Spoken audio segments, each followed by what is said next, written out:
John Blackman is only 36 years old. He's worked in the oil and gas industry since he was 16. Growing up without having much money, he started working as soon as he could. Like when I was younger, we grew up kind of without money and stuff.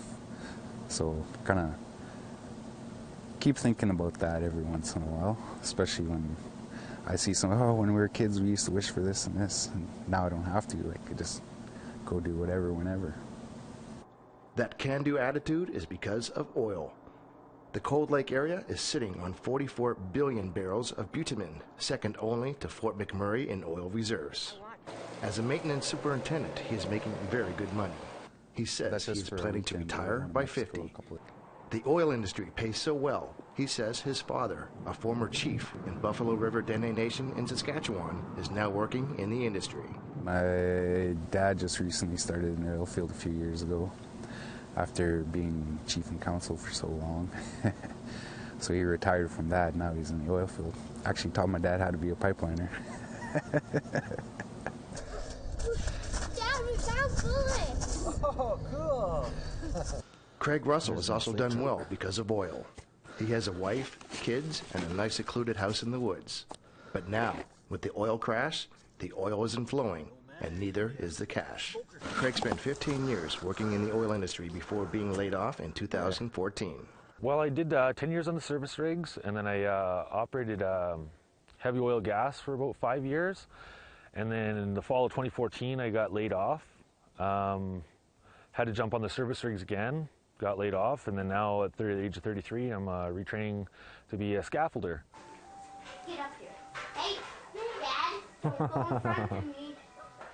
Who's controlling? Me. Having a high-paying job allowed Russell's wife Chelsea to raise their 2 kids at home. With the price of oil still low, he is looking to support his family in a career away from what he has done most of his adult life.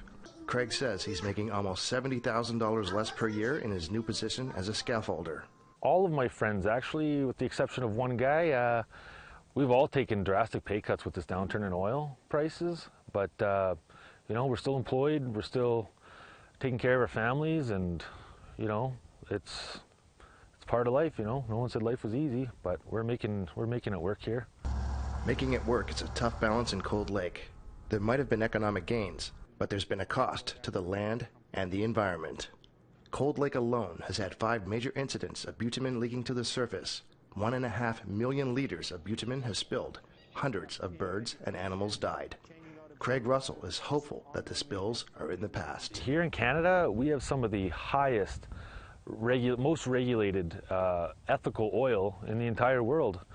Right now, we need energy. And to meet those energy demands, where else would you go for oil? APTN wanted to talk to Cold Lake First Nations leadership for comment on this story. They referred us to their oil company, Primco Dene's president, James Blackman. He was unavailable for comment by airtime.